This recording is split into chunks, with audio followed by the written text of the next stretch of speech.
السلام عليكم البنات، مرحبا بكم في قناة حلويات وأطباق بسمة. اليوم راح نديرو لي كريب.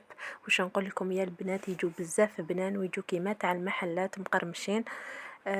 تابعوا الوصفة للآخر. أول حاجة نحتاجو 3 حبات بيض، لافاني، الفارينة والسكر والمارغرين. نروح لطريقة التحضير. نحتاجو 3 بيض البيض صفر، ما نخدموش به. 3 بيض البيض، نضيف عليهم رشة نتاع الملح ونطلعها بالباتيغ.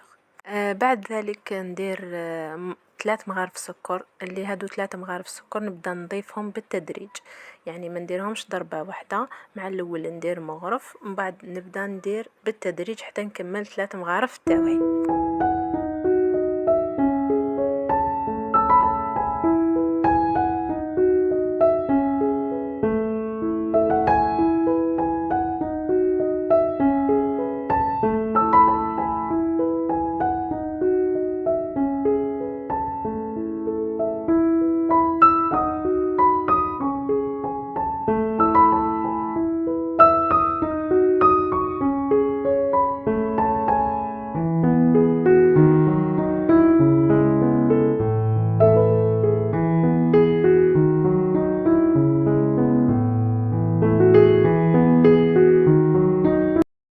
شوفوا البنات، هنايا راهي طلعت لاموغانغ تاعي، لازم تكون حاكمه روحها وتطلع تخي بيا باش تقدروا تخدموا بها بهذا الشكل.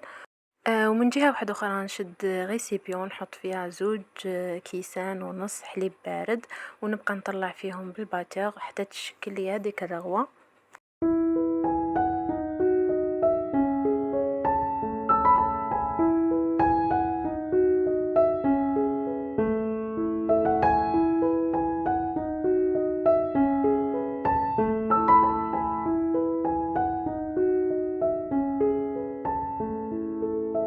بعد ما طلع لي الحليب بهذا الشكل البنات، نضيف عليه 2 كيسان فارينة، ماشي معمرين، هذوك الكيسان ناقص 7.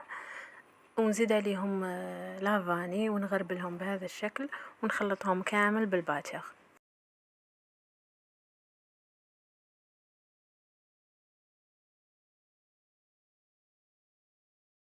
هنا البنات بعد ما خلط هذيك الفارينة مع هذاك الحليب، نزيد نضيف عليهم 4 كاس نتاع الزبدة تكون دايبة، نكون ذوبتها.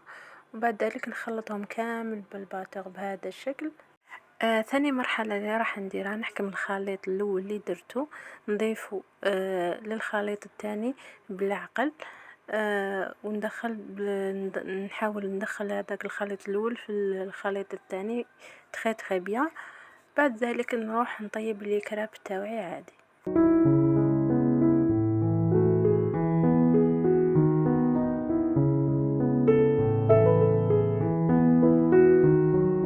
هنا بعد ما وجدت الخليط تاعي رحت نطيبه، رحت نوريلكم الطريقة الأولى.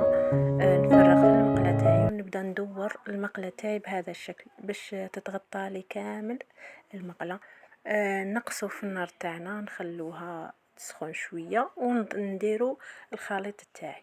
هنا الطريقة الثانية، نفرغ بالغراف عادي ونبدا نمشي بالبانسو. استخدموا هنا البانسو. اذا جاتكم الطريقة الاولى صعيبة استخدموا البانسو، راح تجيكم اسهل. هنا بعد ما طيب الحبة تاع لي كراب تاعي ديريكتومون ندير عليها شوكولا، ومن بعد كي طيب الحبة دوزيام نديرها فوقها بهذا الشكل.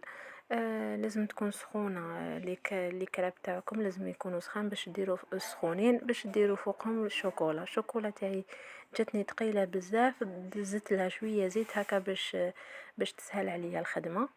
وفي الاخير زينت لي كراب تاوعي بقطع من الفراوله. كل واحد يدير على حسب مقدوره، وان شاء الله الوصفه هذه تكون نالت اعجابكم. ودعموني بجيم واشتراك في القناه وتعليقكم الجميل، ومرحبا بكم في قناتي الجميله.